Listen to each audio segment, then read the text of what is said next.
Genesis 50. It's the end of the book. Make it all the way through Genesis and the stories of God's goodness and his provision and his people.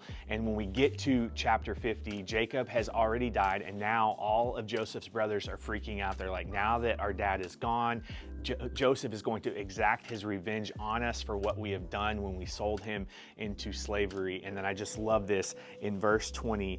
Joseph is talking and replying back to his brothers. He's like, hey, you intended to harm me, but God intended it all for good. He brought me to this position so that I could save the lives of many people. Joseph's like, hey, I'm not looking for revenge. I recognize that all of this happened because God intended it for good. And so even though you were out to harm me, man, God used that action. He used the reality of where I have been to save so many people.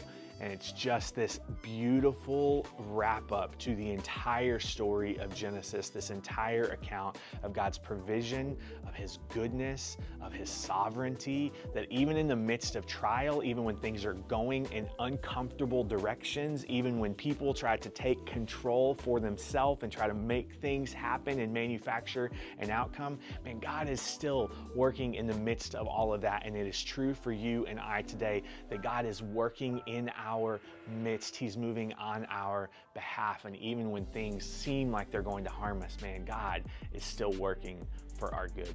Do something to make today count.